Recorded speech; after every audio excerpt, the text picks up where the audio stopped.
What if the most shocking thing about the RB22's new performance figures isn't how fast the car is, but how Ford reacted the moment those numbers appeared? Behind closed doors, sources suggest the data triggered an immediate and unexpected response from Ford: not approval, not caution, but acceleration. Budgets shifted. Priorities reordered. Timelines pulled forward in a way that surprised even people inside Red Bull. Inside the paddock, that reaction raised eyebrows fast.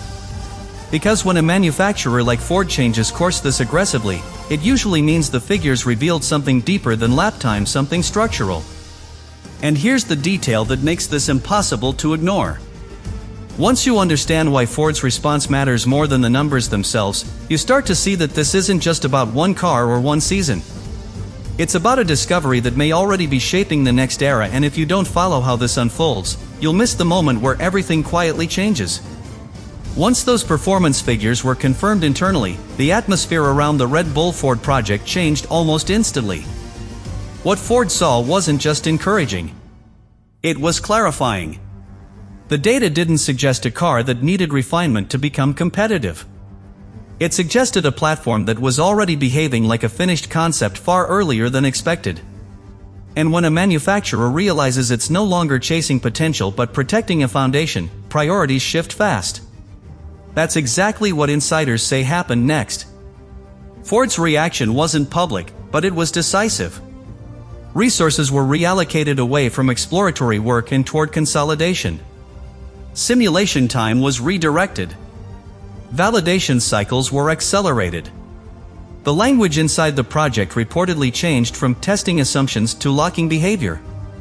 That distinction matters. Testing assumes uncertainty.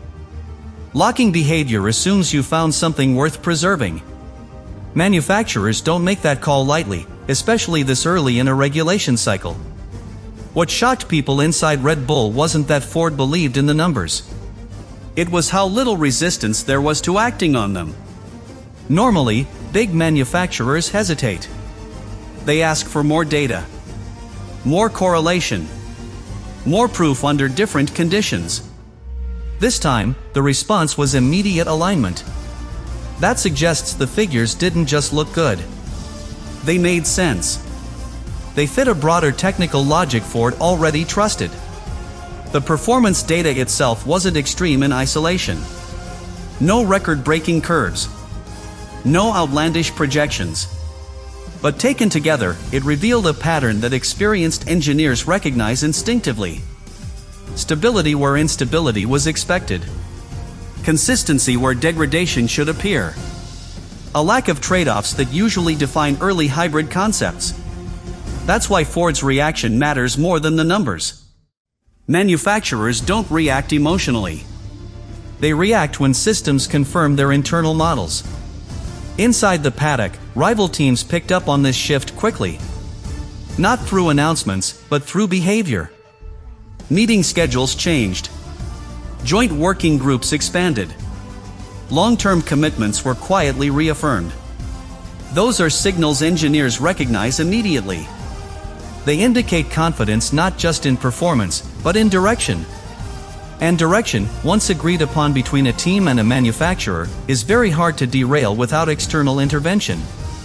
There's also a deeper implication that's making rivals uncomfortable. If Ford saw something in the RB22 figures that justified accelerating commitment, it likely means the concept scales. Scalable performance is far more dangerous than peak performance. It means future gains come cheaper. It means setbacks don't force resets. And it means the car can evolve naturally rather than aggressively. That kind of development curve is exactly what cost caps are supposed to prevent from becoming one-sided. And this is why the story doesn't end with shock. It ends with unease. Because Ford's reaction suggests the RB22 didn't just meet expectations. It answered questions other teams may not have fully asked yet. What those questions were, and how deeply they cut into the 2026 regulations, hasn't been made public. But one thing is already clear inside the sport. When a manufacturer moves this quickly after seeing early figures, it's rarely about chasing something new. It's about realizing you may already be standing on something you can't afford to let go of. As the scale of Ford's reaction becomes clearer, another uncomfortable realization starts to circulate inside rival teams. This wasn't a response driven by optimism. It was driven by recognition. Recognition that the RB22's performance figures weren't isolated results, but evidence of a concept that behaves correctly across scenarios engineers usually expect to break early. When a manufacturer sees that kind of coherence, hesitation disappears. Because the risk is no longer wasting resources. The risk is arriving too late to fully exploit what's already working. What's particularly telling is how Ford's internal posture reportedly shifted toward protection rather than exploration. Exploration implies uncertainty. Protection implies belief. Once a manufacturer believes a core idea is sound, the priority becomes ensuring nothing destabilizes it. Cooling margins are widened. Stress tolerances are reinforced. Software pathways are simplified rather than expanded. These aren't moves made in search of performance. They're moves made to preserve behavior. And behavior, once stabilized, becomes the hardest thing for rivals to attack. Inside Red Bull, this alignment has had a quiet but powerful effect. Decision-making accelerates when doubt disappears. Development meetings become shorter. Arguments resolve faster. Trade-offs are accepted with confidence instead of anxiety. That organizational clarity doesn't show up on a timing sheet, but it shows up everywhere else. It allows a team to move as one rather than negotiating internally at every step. And once that happens, momentum becomes self-sustaining. Rival teams are particularly uneasy about how invisible this advantage could be early on. The RB22 doesn't need to dominate outright to validate Ford's reaction. It only needs to look composed. Predictable. Easy on tires. Easy on drivers. If that happens, the story will quietly rewrite itself. The focus won't be on what Red Bull is doing differently. It will be on why others seem permanently reactive, always adjusting while Red Bull executes. That's how perception shifts without a single dramatic moment. There's also concern about how this reaction locks in the future relationship between Red Bull and Ford. Accelerated commitment means deeper integration. Deeper integration means fewer compromises between engine and chassis philosophies. That kind of unity usually takes years to build. If it's happening now, it suggests both sides see long-term alignment rather than short-term opportunity. And long-term alignment is what creates eras, not spikes. From a regulatory standpoint, this kind of manufacturer confidence is difficult to respond to. There's no rule against believing in your data. There's no clause that limits decisiveness. But when one partnership reaches clarity faster than the rest of the grid, the competitive landscape begins to tilt before anyone can formally intervene. By the time outcomes are visible, the underlying causes are already entrenched. And this is why Ford's reaction matters more than any single performance figure. It wasn't loud. It wasn't public. But it was immediate, decisive, and irreversible. Those are the reactions that change trajectories quietly. The RB22 figures didn't just suggest speed. They suggested understanding. And when a manufacturer acts as if understanding has already been achieved, the rest of the grid is left chasing not lap time, but a moment of clarity that may already have passed. As the ripple effects of Ford's reaction continue to spread, a deeper strategic tension begins to surface across the paddock. Because once a manufacturer commits this decisively, walking anything back becomes almost impossible. Timelines harden. Assumptions solidify. Entire development branches are either reinforced or abandoned. That kind of commitment reshapes not just the current project, but how future problems are approached. It means Red Bull and Ford are no longer hedging against uncertainty. They're building forward with conviction, and conviction is a rare commodity in a regulation reset. What's unsettling for rivals is how early this conviction appears to have formed. Most teams are still juggling competing philosophies, unsure which compromises will hurt least over a race distance. The RB22 figures seem to have resolved that debate internally for Red Bull and Ford. Not perfectly, but sufficiently. Sufficient clarity is often more powerful than perfect understanding.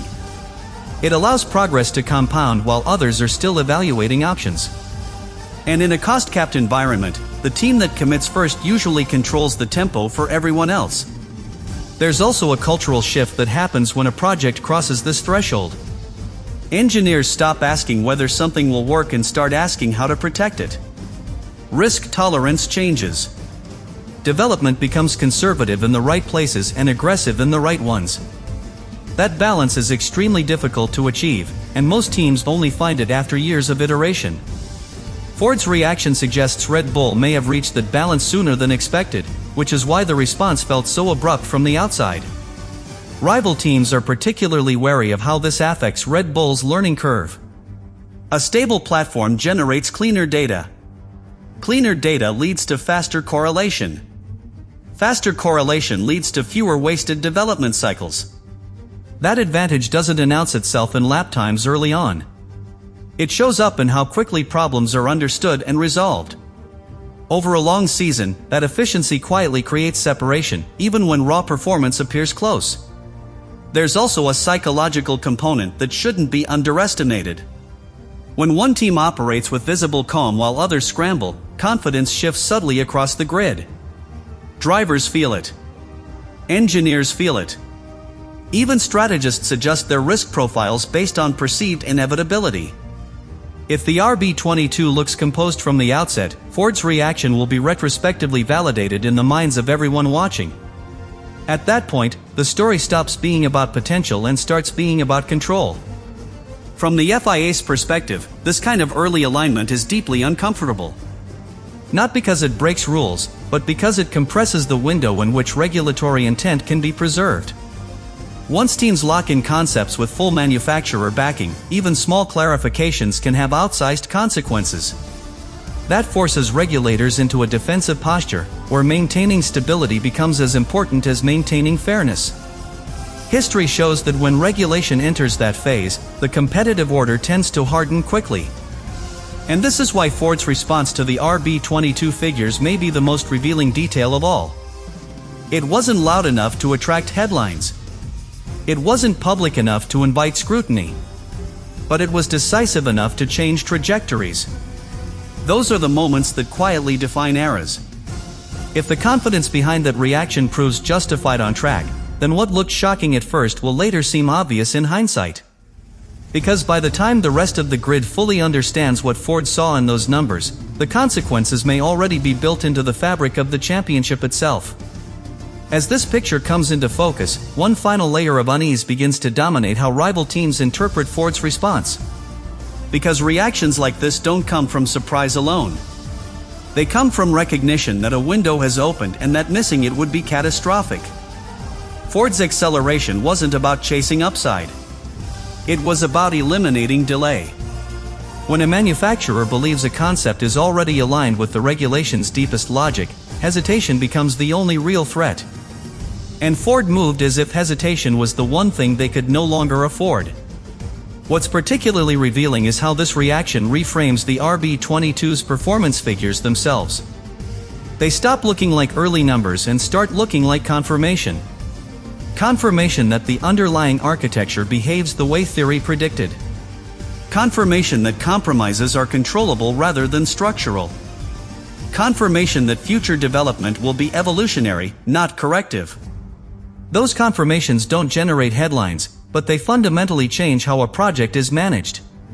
Once a team reaches that point, speed becomes a byproduct rather than a target. Inside Red Bull, this has reportedly created an unusual sense of calm for a project at this stage. Not complacency. Clarity. Engineers know which battles matter and which ones don't. Resources flow toward reinforcement instead of experimentation. And when that happens, mistakes become smaller, easier to correct, and less disruptive. That's how strong projects protect themselves against the randomness that usually reshuffles the grid early in a new era. Rivals fear that this calm will translate directly to race execution. A car that behaves consistently allows teams to take calculated risks without fear of cascading failure. Strategy calls become cleaner. Driver confidence grows faster. Small advantages are converted more reliably. You don't need to be the fastest car to control a race if you're the most predictable one. And predictability, when paired with a driver like Verstappen, becomes a weapon rather than a limitation. There's also a long-term implication that extends beyond Red Bull alone. If Ford's reaction proves justified, it validates a development philosophy that prioritizes coherence over aggression. That philosophy could influence how future manufacturers approach Formula One. Not as a place for headline innovation, but as a system to be mastered quietly. If that shift takes hold, it changes the character of competition itself away from visible breakthroughs and toward invisible control. From a regulatory standpoint, this is the most delicate outcome of all. Because nothing about Ford's reaction violates the rules. Nothing about the RB22 figures demands intervention. Yet the combined effect may still undermine the spirit of competitive reset the regulations were designed to create. That places the FIA in an uncomfortable position, where maintaining stability risks entrenching advantage, and disrupting momentum risks accusations of manipulation. Neither option is clean once confidence has already hardened. And this is where the story deliberately stops short of resolution. Because the shock wasn't in the numbers. It was in what Ford did after seeing them. That reaction suggests a belief that the hardest problems have already been solved, and that everything from here is refinement. If that belief holds up under real racing pressure, the RB22 won't need to announce itself as dominant. It will simply behave like a car that arrived prepared for a future others are still trying to understand. And by the time the difference becomes obvious to everyone else, the moment Ford decided to move without hesitation may already have shaped far more than a single season.